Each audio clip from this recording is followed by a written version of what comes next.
Great. Hi, everybody. My name is Jaspal, and welcome to the Open Discourse Net seminar London. Today, we will hear Jan Zienkowski talk to us about culture wars in Belgium. Welcome, everybody. And before we start, we would like to invite Johannes to say a few words about Discourse Net, and then over to Michael, who will introduce Jan. Johannes? Hello, everybody. Thanks, Jaspal, for this introduction, and also, of course, thanks to the other two co-organizers, Stefanie Schneider and Michael Kranert. I'll say a few very quick words about DiscourseNet, which is an association for discourse studies. We have existed now for almost 3 years. We're very happy for any contribution and support from you. So please do check out our website and join and become a member of our association. There's different various events that we're organizing. I'd also like to point out the reading group that Jaspal is organizing around post-colonial questions with Bernard Triff, which takes place about once a month. And we're also organizing a little event around war and peace in Ukraine. And that's going to take place on the 14th, around the 14th of April. And you can still submit your ideas if you want to talk about some aspects of the current conflict. Maybe as a last remark, some of you may be aware of the strike which has been going on in UK universities. This is about the pension system that may see some major changes because of the dropping return rate of the bonds. The state, the pension funds don't really pay us anymore. And so the employers have come up with extremely cautious scenarios, which basically mean that we will pay in for the next 20 years without getting any return anymore. And that's why a lot of our people are on strike. And I think that's a very important thing to do. Of course, DiscourseNet is not part of the UK university system. And therefore, we decided to have our seminar. And we hope that you can still understand and support the strike that we've been pursuing. So that's from my side, and I give over to Michael, I think. Yeah, and it is my very great pleasure to welcome Jan Zienkowski, long-standing friend and member of DiscourseNet, who's organized various conferences on discourse and discourse theory and propaganda.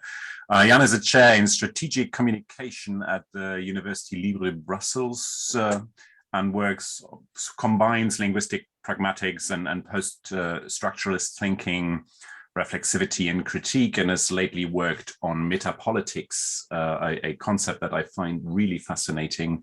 And I guess we will hear more about this today. So I'm looking forward to the talk. Over to you, Jan. Well, okay, thank you, everyone. Yeah, it's true. So I will indeed be talking to you about both culture wars and metapolitical conflict. And in fact, because Jaspal well introduced this presentation as a presentation about culture wars, but if you take a closer look at this first slide that you see, well, I'm putting a question mark there because as you will see throughout this presentation, well, the very concept of culture wars, cultural warfare, the entire lexicon that has been developed around these notions, these metaphors, these analogies, and so on. Of course, comes with a set of assumptions that can be rather problematic if one wants to use these notions to understand civil society discourses, not only in Flanders and Belgium, but elsewhere as well. So I put a question mark there, culture wars in Belgium, analyzing the metapolitical dimension of civil society discourses in Flanders. Now, what will I be talking about concretely then? Well, to begin with, I will try to give you a bit of an idea about what Michael was referring to when he said that I'm trying to combine post-structuralism and linguistic pragmatics into a more or less coherent framework. And I think that's important for you to know, because it will help you probably to understand where I'm coming from and how I would like to deal with, on the one hand, this concept of cultural warfare, and on the other hand, this notion of metapolitics. It will help you also to position me and my work in the broader field of critical discourse studies. Then the second section of today's presentation will be focusing on what I call the discourse of culture wars in academia and politics. And by this, I mean, perhaps it's more precise to say that I will be talking about the discourses using the signifier of culture wars, cultural warfare in academia, in international academia, mostly Anglophone, Anglo-American academia, on the one hand, but also in Flemish political discourses.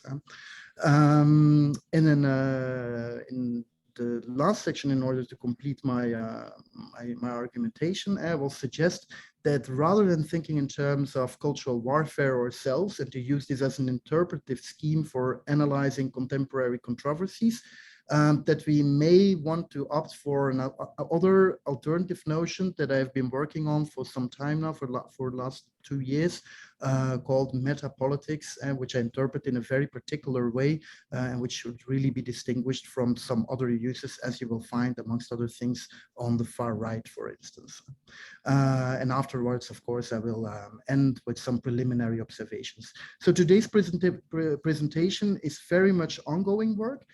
You will probably already have understood that it's more of a conceptual discussion, even if I will also try to give you some examples and illustrations of the way cultural warfare has been conceptualized in different parts of the world and in different domains.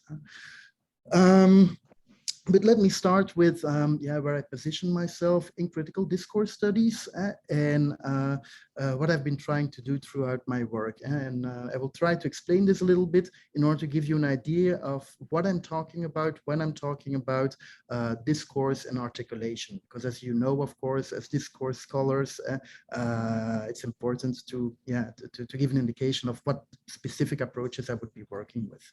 So most of my work has focused on well, it contains a conceptual contribution in the sense that I've tried to elaborate a specific approach to discourse, subjectivity, reflexivity, also propaganda and metapolitics. So Michael gave a very concise summary of this, true.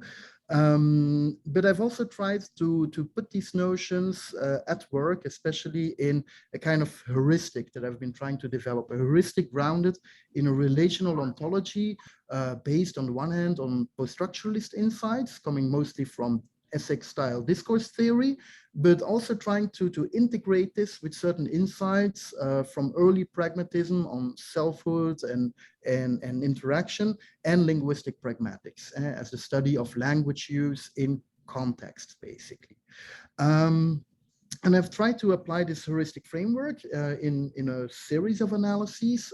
I've analyzed debates on minorities, on racism, anti-racism, syndicalism, the right to strike, and so on, and the way that's being problematized, the underlying concepts of politics informing such debates, and so on and so forth. If you want to get an idea of my overall approach and the specifics of how I combine post-structuralist discourse theory and linguistic pragmatics, you could take a look at this monograph. It's called Articulations of Self and Politics in Activist Discourse. And it's basically, well, on the empirical level, it's an analysis, it offers analyses of the minority debate in Flanders, so in Dutch-speaking Belgium, from the point of view of minorities. So I've done interviews with Moroccans, Flemish, Belgian artists, activists, and intellectuals active in Flemish civil society. And I've asked them questions about how they developed their political awareness, how they were able to identify problematic aspects of mainstream discourses on minority and diversity issues, how they were able to develop certain counter discourses and so on, and how they link all of this with a preferred sense of self, preferred identity constructs that they would like to develop in the face of problematic hegemonic discourses. I've analyzed, amongst other things, how these people use integration, notions such as integration, identity, culture, but also politics, how they interpret politics, what kind of politics that they would like to pursue, which types of politics they consider to be legitimate or illegitimate. And more than that, I try to identify the interpretive logics that they rely on when they're trying to construct counter discourses and so on and so forth. And so in order to do that, I developed an approach to discourse centered on the concept of articulation. Now, as many of you probably already know, the notion of articulation is really key in the Essex style type of discourse theory that was first formulated by Laclau and Mouffe in Hegemony and Socialist Strategy. And there you find this oft quoted definition of articulation as a practice establishing a relationship amongst elements, and these can be signifiers, identities, narratives, ideologies, social or political demands, and so on, in such a way that their identity get modified as a result of the articulatory practice. So the idea being that if you put two signifiers, two narratives, two identities in a similar context, that there's a kind of contamination of meanings, a kind of shift in meaning that will occur as a result of the connection made. And it's the structured totality of all of these articulations, according to Laclau and Mouffe, that would constitute what they call discourse. So what's important here is that in Essex style discourse theory, there's this idea that the basic units of discourse are articulatory practices, so practices of connecting elements at all levels of discursive structure, basically. And this is a notion that we also find with Stuart Hall, actually. He's less associated with this notion of articulation, but he too said explicitly that a theory of articulation is basically a way of understanding how ideological elements, for instance, identities, for instance, abstract notions, values, and so on, come to cohere under certain conditions, certain social, political conditions, and so on. And it's also a way of asking how and why they do or do not become articulated with one another in specific conjunctures, social or historical conjunctures. An important thing here, so in Essex style discourse theory and generally in the domain of social sciences and cultural studies where this notion is being used, the idea is that discourses as articulatory practices ask how an ideology discovered their subjects rather than subjects actively as agents think the thoughts that become that are associated with it. Now, and this is quite striking. So in Essex style discourse theory, you have a thorough theorization of the idea that a discourse or producing a discourse, reproducing it, articulating it, re-articulating it is a matter of making the same types of connections over and over again. Whereas in the English language, there are also other notions of articulation that have not been theorized in social sciences to the same extent. So if you take a look at the etymological history of the concept of articulation, then you will find early uses of the term in the domains of botany or anatomy, for instance. For instance, talking about this, in botany, you will find the notion of articulation being used in order to describe the points where the leaves of a plant are connected to the stem of a plant. There are also, in the context of anatomy, it's possible to talk about the articulation of joints in the body of a human being or an animal, or the articulation of the jaw, for instance, in order to refer to the movement of the jaw within the human body. But there are also other uses that exist outside of the domain of botany and anatomy, namely in the domains of oral, musical, or artistic expression. And here articulation refers not only to making a connection, but also to a particular mode of expression, a type of performance, if you like. So for instance, in musical literature on music, you will find references to the way a musician articulates his or her notes on a piano, like fortissimo or pianissimo and so on. Or in choreography, there are instances that have been found of people writing that, the dancer articulated her limbs throughout the ballroom, for instance. And then very importantly, in terms of oral expression, it's of course possible to say, and this is a sense that still exists today, of course, to be articulate in the sense of able to express one's sentiments or thoughts. And it's only in the 19th century, actually, that this notion of articulation, in the sense of a connection or movement, for instance, the movement of the bones in a body or the stems, leads to a stem of a plant, starts to be applied metaphorically in order to refer to man-made structures and mechanisms. For instance, the wagons of a train being articulated to one another, or the gears in a clockwork, and so on. And it's only in the 1980s, notably with the work of authors such as Stuart Hall, Ernesto Laclau, and Chantal Mouffe that I just quoted, that we see that the sense of articulation as a kind of connection is starting to be applied to connections between social identities, signifiers, and all sorts of other semiotic constructs. And in this literature, this sense of articulation as a performance, as something that has to be done, that's not just a matter of abstract connections, has been downplayed in one way or another. And so in order to come to grips with the reflexive and performative aspects of articulatory practices, I draw on the one hand on Essex-style discourse theory, which has really thought through this sense of discourse as a matter of connection, as well on linguistic pragmatics, where you find lots of frameworks in order to analyze and understand the performative aspects of communication. So for me then, when I will be talking about articulation or the articulation of a signifier such as cultural warfare by a certain actor, I think it's very important to pay close attention also to the way these notions are being used and what functions that they perform, what communicative functions that they perform. So for me, the practice of articulation involves linking semiotic forms to one another, but also to specific functions in ways that impact on the meanings involved.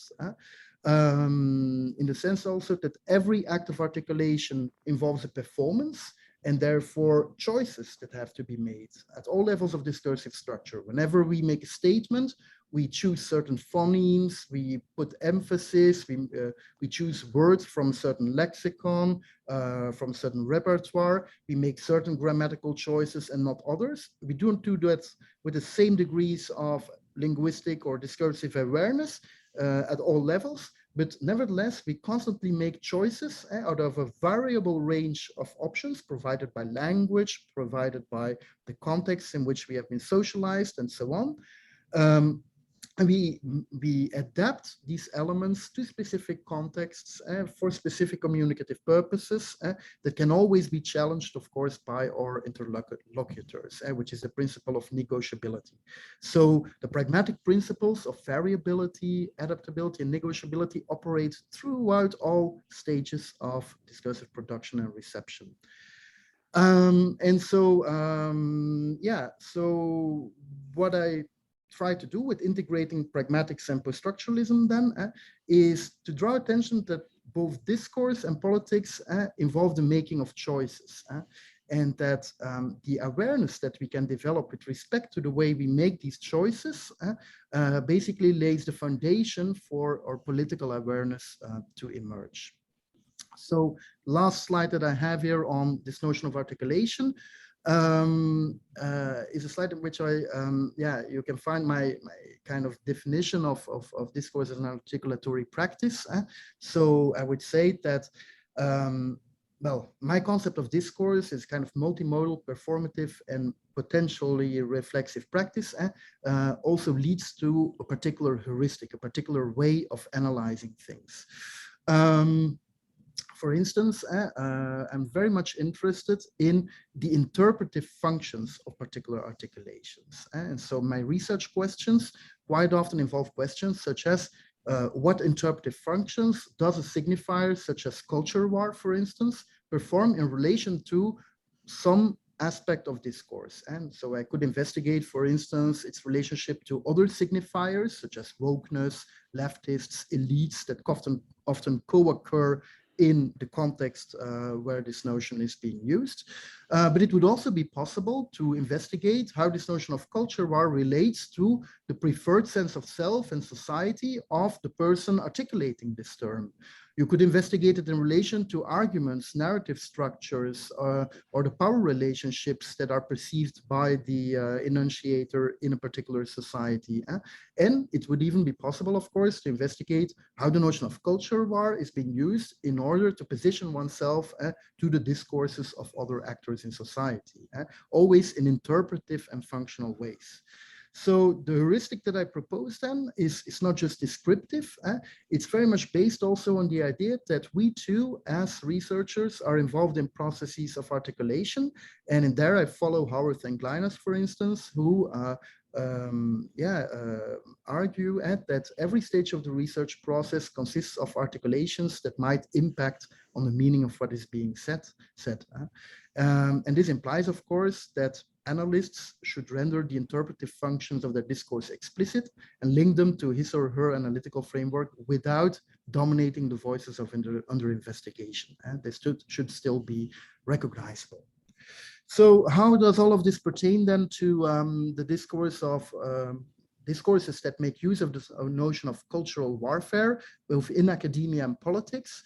Well, it's a difficult question to answer for several reasons. For one thing, in the field of critical discourse studies, discourses that explicitly use the notion of cultural warfare have been largely ignored.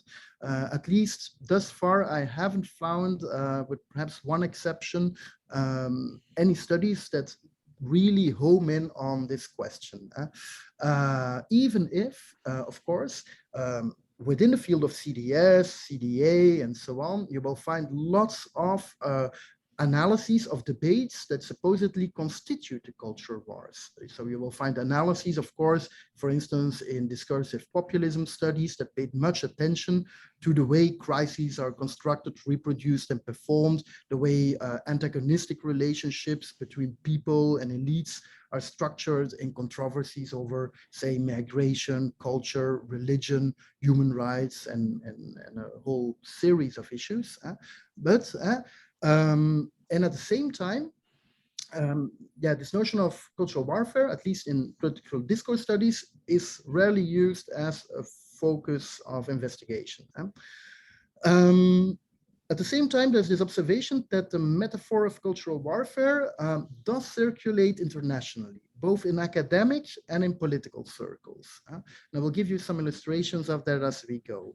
And the point that I will be making is basically that both the discourse about cultural warfare, in the sense of discourses that explicitly problematize cultural warfare or invoke cultural warfare as something to do or to engage in, as the discourses that supposedly constitute the culture wars, so very controversies over, say, gay rights in the United States or umvolkung, population change in the context of migration in Europe, have become global phenomena with what I like to call metapolitical implications. Now, we will have to ask for a bit of patience. I will explain this notion of metapolitics later on, but I think it's first and foremost important to come to grips with this notion of culture wars.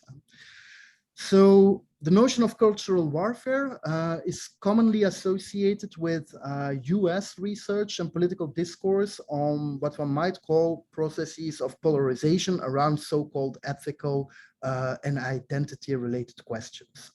It's a word that became popular in the 90s in US sociology, or at least in a specific type of US sociology and political commentary, to designate polarization over issues such as gun ownership, citizenship, mentioned already gay rights before, you could add abortion as so-called ethical themes, so to say.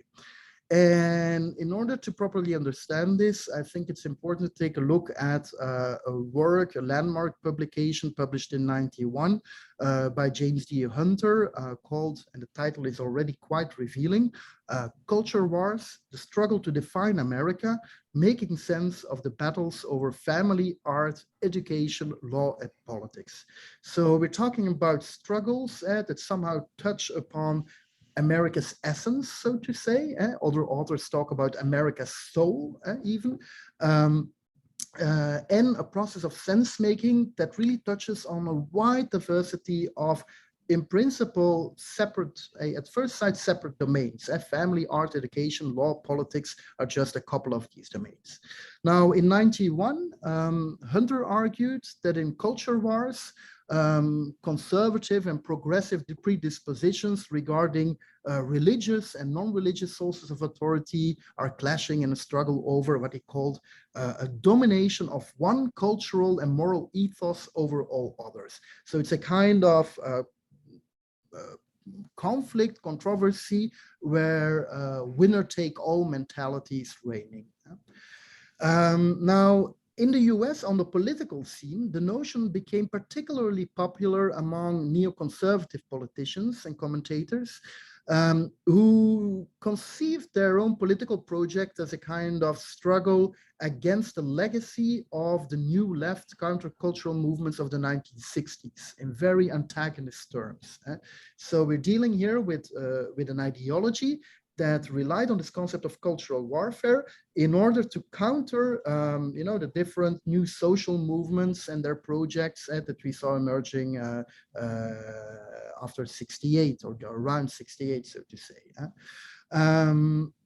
And this is quite reminiscent of the way the notion is used today on the alt-right, for instance. There you will see that the notion of cultural warfare is often invoked as a struggle against wokeness, which is also, of course, seen as a legacy of the new left, according to far-right analyses and conservative analyses as well.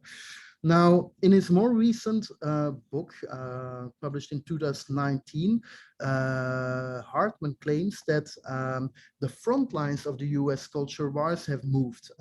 Note that the title of his book is also A History of the Culture Wars, A Battle for the Soul of America. So it's a similar idea that's operative there as we saw with the first author. And so how have these front lines shifted? Well, according to Hartman, there has been a shift from issues in the US with a focus on sexuality, religion, for instance, abortion-related issues, to matters of class, globalization, and pluralism. He argues that class issues in particular increasingly map onto the classic divisions of the culture wars. And what's important to retain here, I think, is that the authors, the academic authors that make use of this analogy or this metaphor of cultural warfare identify kind of expansion of the areas of political conflict. And I would argue that what these authors are really worried about is a kind of excessive process of what they consider to be an excessive process of politicization that would undermine the very idea of deliberative liberal democracy. Here you see a little, well, this is a screenshot taken from an article written by Hartman around 2011, so at the height of Occupy Wall Street and so on. And so when he talks about these new culture wars, he proposes to consider the polarization around, for instance, socioeconomic issues, Obamacare, and so on, as a new example of a culture war that's continually expanding or shifting, at least in terms of its front lines. Likewise, Hunter, so the guy who coins the term in his '91 book, reflects on the relation between culture war and democracy in an article in Politico published in 2021. And there you can already see in the image here that associations are made with yet another controversy, namely the controversies around transgender issues, trans rights or human rights. So you see it there in the background, this person wearing a t-shirt with these terms. The old issues of pro-life generation issues, pro-life issues, abortion issues, and so on are present too. And then you see this reference to Fauci was wrong, which means, of course, that the front lines of the culture war have moved into the domain of health policies during the COVID era. Now, I've taken some quotes from this article. So these are all quotes from James Davidson Hunter, and he explains what he means by this notion of cultural warfare. And he says, and this is really important, he has a very specific concept of culture and its function in relation to politics. And he claims that culture by its very nature is hegemonic. It seeks to colonize, he claims, and to envelop in its totality. Culture, according to him, is something that is inherently universalizing, that can be broached, that is based on ideas of what is pure and what is polluted, and that informs certain fears and resentments that go along with ideas of what is pure and what is polluted and so on. And so he says, well, in a culture war, the very idea of treating your opponents with civility becomes a kind of betrayal. And then he goes on, and I will quote him here, well, how can you be civil to people who threaten your very existence? It highlights the point, so it being the notion of culture war highlights the point that culture is hegemonic. You can compromise with politics and policy, but if politics and policy are a proxy for culture, there's just no way to be civil. And so he goes further even. So if you look into his culture war concept, he's quite explicit about it. He says, well, in a world that has politicized everything, so he believes that everything has been politicized, there's a sense that politics is both the root of the problem, of all problems, and the solution. But the argument that I want to make, he writes, is that politics is an artifact of culture. So culture is underpinning politics. It's what underwrites our politics, he writes. And he says there are roughly two ways of thinking about it. So on the one hand, you could say that culture wars are basically a political battle over certain cultural issues, such as abortion, sexuality, family values, church-state issues, and so on. Issues that then are being operationalized or exploited by movements, political parties, and so on. And in that sense, he writes, a culture war is really about politics. But the bigger story, he claims, about cultures underwriting our politics and the ways in which politics become reflections of deeper, is the way in which, politics become reflections of deeper cultural dispositions that somehow escape our ability to reason about them. So he basically claims here that in culture wars, we are engaging in we are starting to politicize everything because of our own conflicting cultural predispositions that are irrational and that we cannot fully grasp, so to say. So for the academic scene, but the culture war lexicon also performs an important function for the self-understanding, I would say, or the political subjectivity, or the sense of society for a whole range of commentators, activists, and politicians. So for instance, you will find editors of the New York Times who write about Trump's empty culture wars. So criticizing the way Trump is fueling controversies over issues such as over ethical issues in the US. On the other hand, you will also find, for instance, even handbooks. So for instance, a screenshot here in the middle of a book, a manual, How to Win the Culture War, with the subtitle, A Christian Battle Plan for a Society in Crisis. And then on the far right, for instance, on a far right partisan website, you will see the claim that the left has won the culture war and that Trump hasn't gone far enough, that the left has actually won the culture war. It's thanks to Donald Trump that we now see a Black Lives Matter movement and so on, that Trump was unable to stop, and so on. So the accusation of culture war flies back and forth. So basically, as in the case of normal warfare, you could say, nobody likes to take responsibility for actually starting the culture war. It's always an antagonist other that is deemed to be responsible for it, or at least for starting it. But on the other hand, one is quite often prepared to nevertheless fight against those who are held responsible. In that sense, one of the few publications that touch on these notions and analogies of warfare in the cultural domain, I could refer to the work of Sean Phelan, for instance, who wrote about alt-right discourses on social justice warriors, which is, of course, a term used by the far right in order to ridiculize and oppose civil society actors, intellectuals that are seen to, that are interpreted as or labeled as kind of derailed liberals, posing a threat to conservative or far right or neoliberal values, so to say. So they call them blue-haired social justice warriors and so on, creating a very stereotypical cartoonist idea of their ideological opponents. Also, if we return to the domain of academia, you will also see that that it's interesting to recall that the subtitle of Angela Nagel's book, Kill All Normies, which is a book about the online polarization, basically in the more or less the period immediately before Trump. Well, the subtitle of that book was Online Culture Wars from 4chan and Tumblr to Trump and the Alt-Right. And so Nagel here, she points out that nowadays the social media are perhaps one of the most important arenas of so-called cultural warfare. And in this book, she also points out that certain sections of the alt-right engage in type of cultural warfare that explicitly targets so-called cultural Marxism, feminism, cancel culture, and wokeness with this type of lexicon.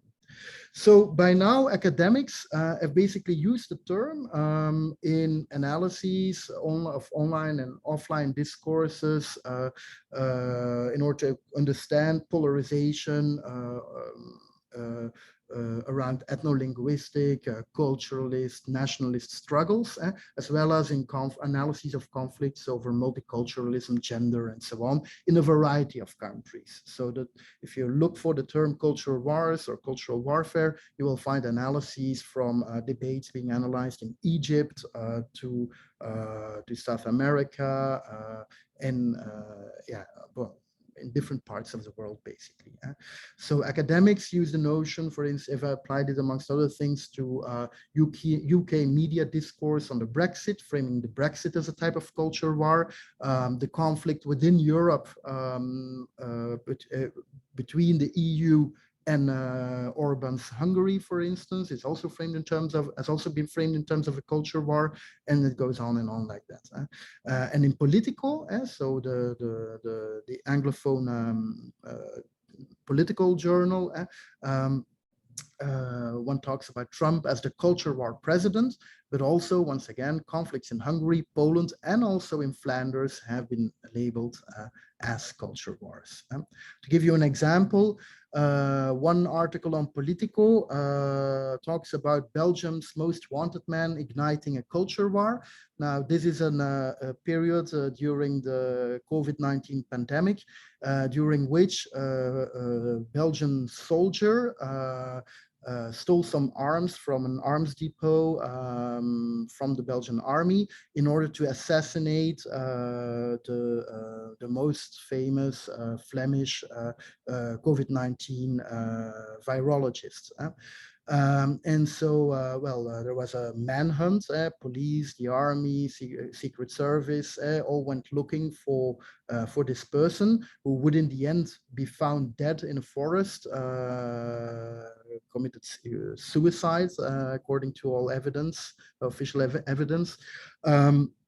And what's interesting there is that Flemish nationalists, mostly on the far right, but also anti-vaxxers, started a movement in support of this renegade soldier that was planning to assassinate our COVID-19 expert or national COVID-19 expert. And so, yeah, there were manifestations, organizations, and even after his death, his grave became a kind of far right pilgrimage destination for far right extremists and activists.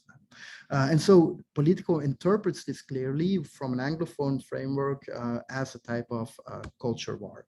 But even before the pandemic, Belgium was in a period of quite a lot of turmoil because Flemish nationalist politicians who were in government launched austerity policies that explicitly targeted the Flemish cultural civil society sector, so to say. So the world of artists, artistic production, production houses, media, and so on.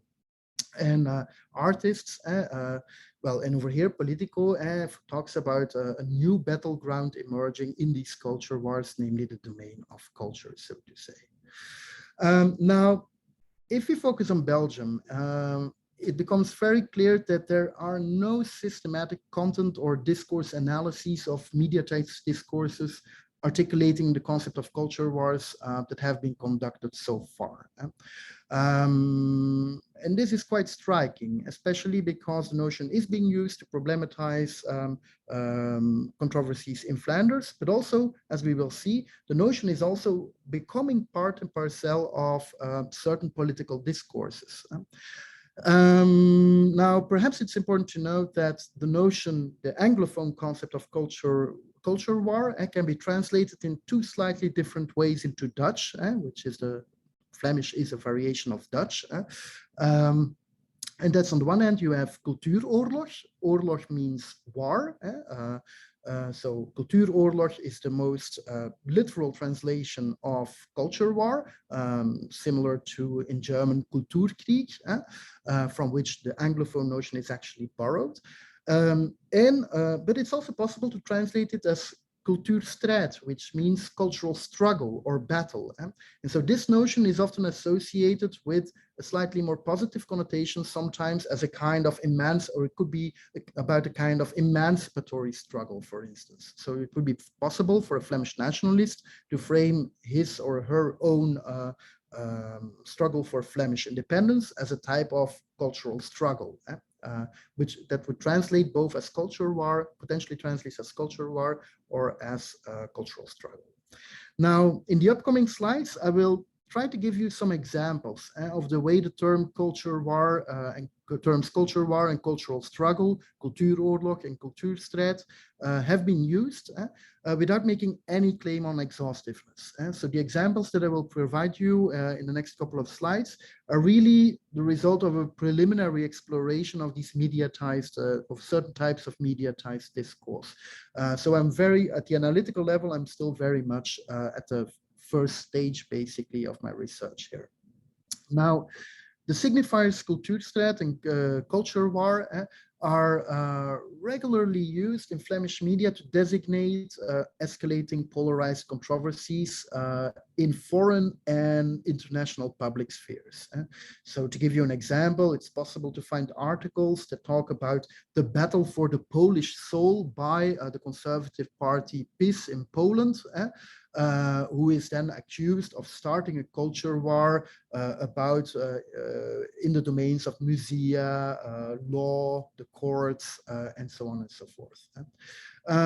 In the context of the US, we find a journalist, well, so there's a Flemish journalist who frames the US conservatives and anxieties over of conservative politicians over critical race theory as being taught in educational institutions, universities, and so on, as a culture war issue, much as is the case, in fact, within the US itself.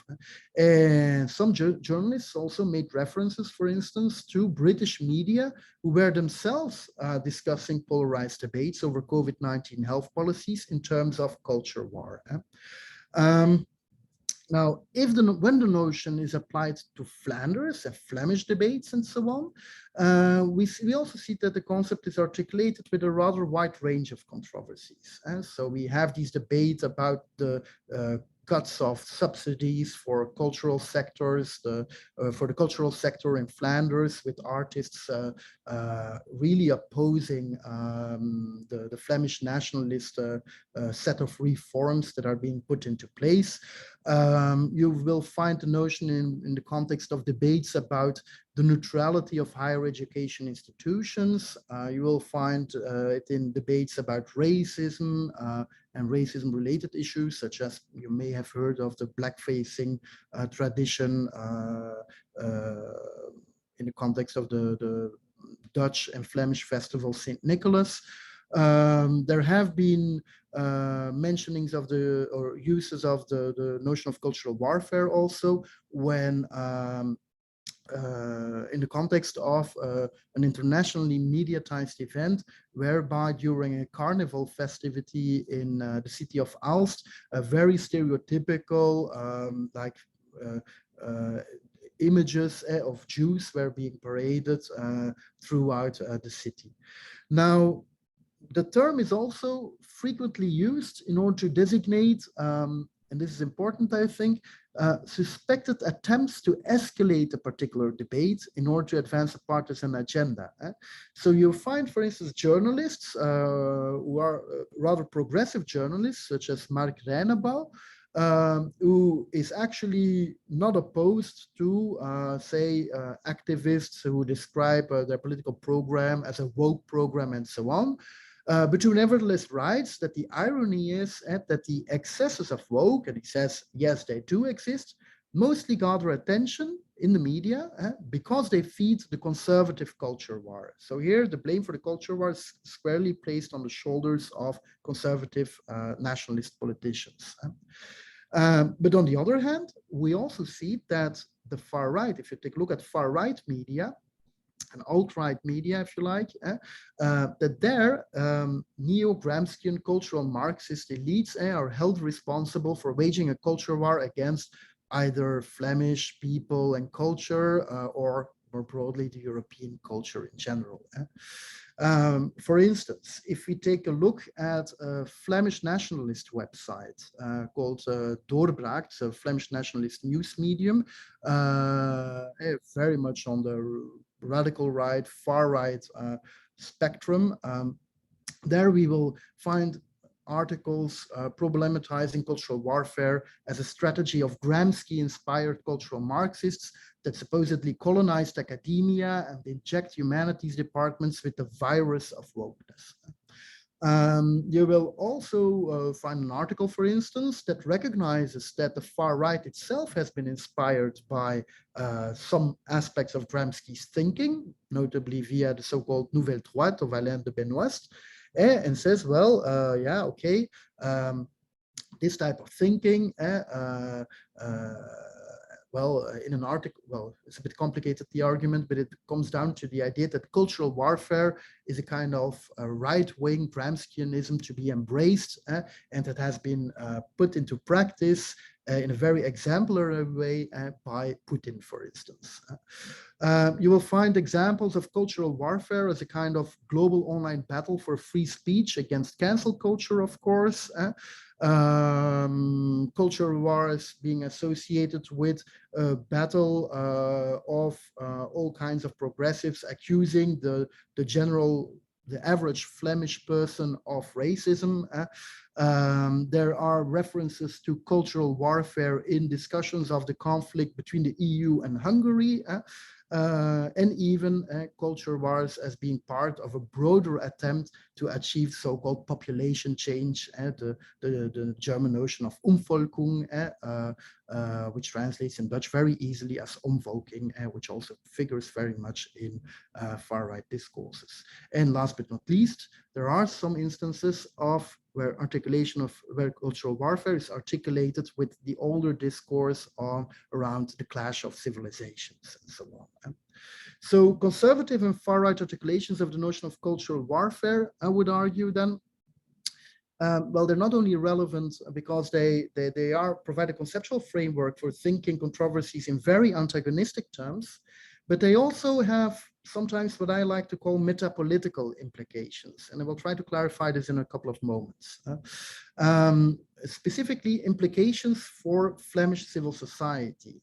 Why is this the case? Well, I would say that what culture war discourse does at the implicit level quite often is to delegitimate advocacy discourses of a variety of civil society actors on the progressive side of the political spectrum, and projecting these actors as hostile to either or Flemish nationalism or capitalism in general. For instance, there are publications where climate activists, so the youngsters that went on the streets, that participated in school strikes and so on, in order to call attention to, in order to demand better anti-climate change policies and so on, well, they were being accused of launching a new culture war. We see similar things in the fields of education, and even in the cultural sectors. Artists and opponents of Flemish nationalist policies are accused of being opponents in the culture wars of conservative politicians.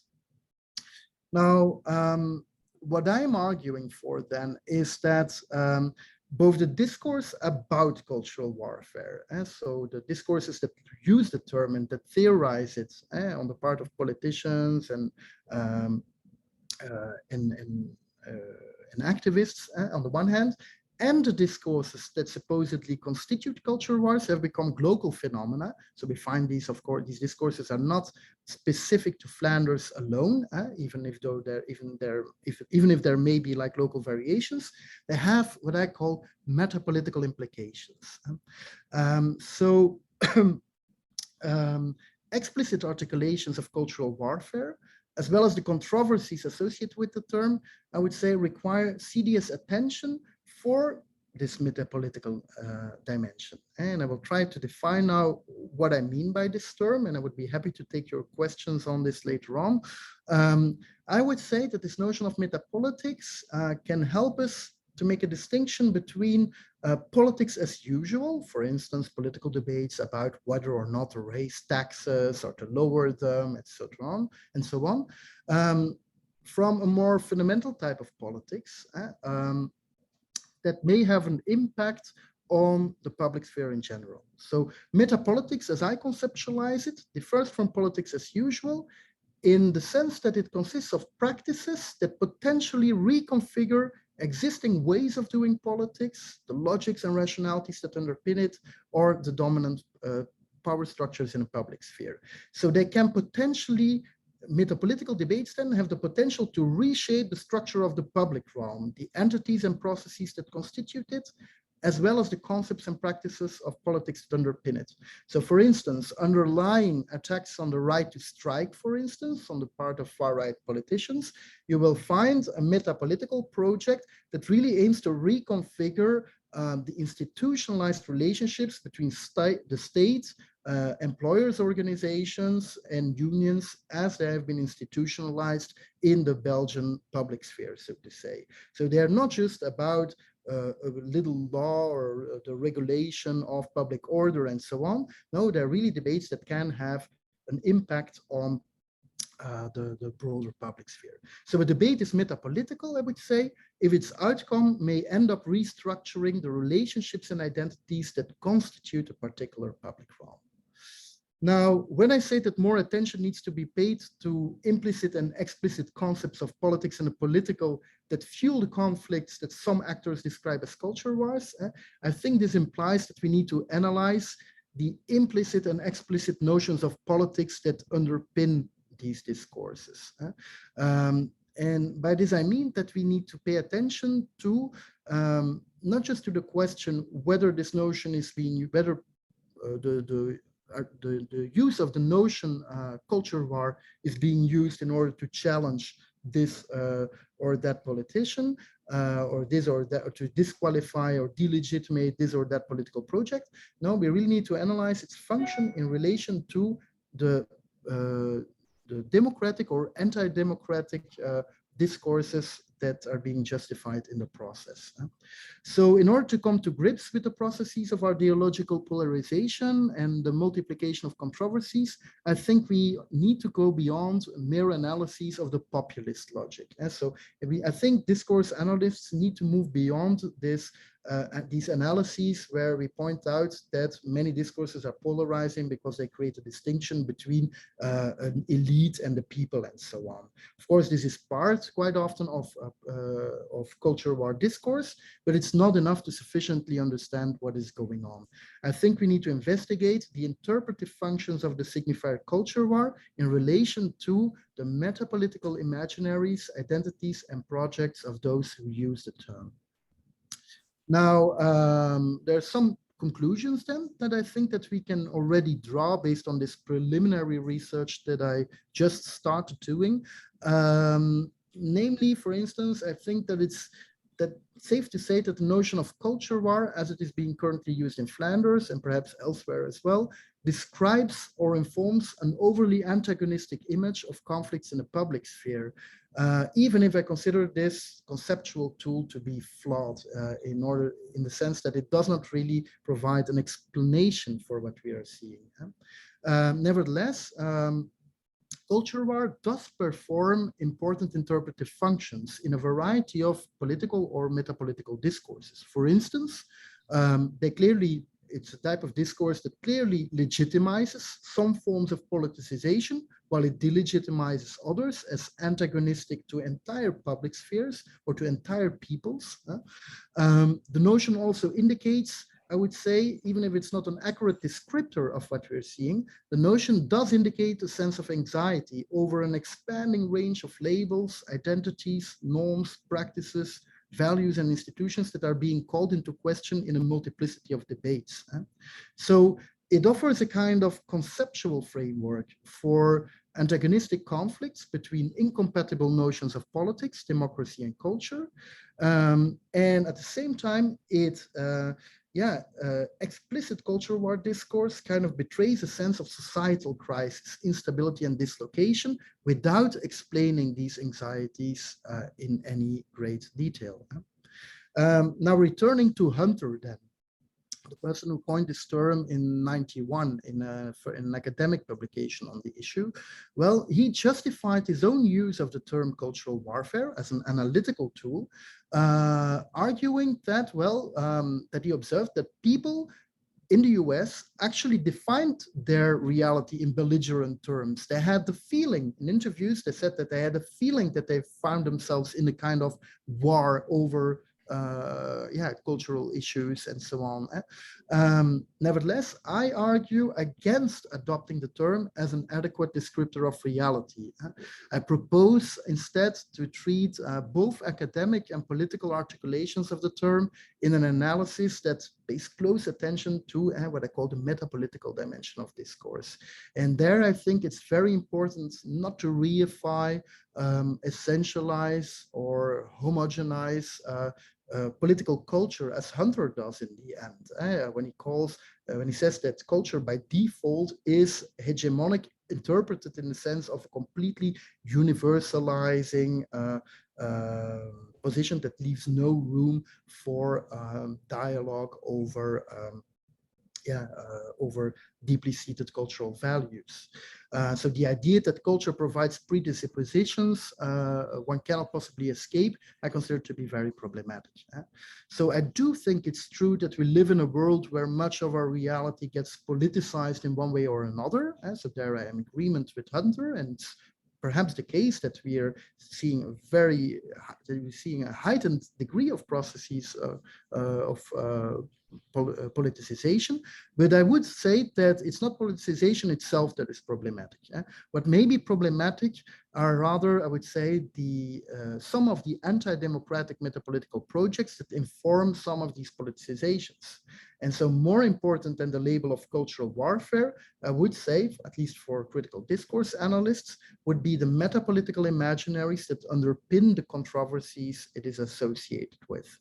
And this is, for me, a major reason why critical discourse scholars should analyze the metapolitical dimension of contemporary controversies without falling into the trap of culture war discourse themselves. So, yes, this was my presentation for today. I hope I've not exceeded my time too much and that there's some time left for questions. So I would say, please go ahead if you have any questions or remarks or critiques you would like to share with me. Thank you so much, Jan, for this wonderful, very, very thought-provoking presentation with so many different strands. I will now stop the recording. No, stop sharing my screen, I guess.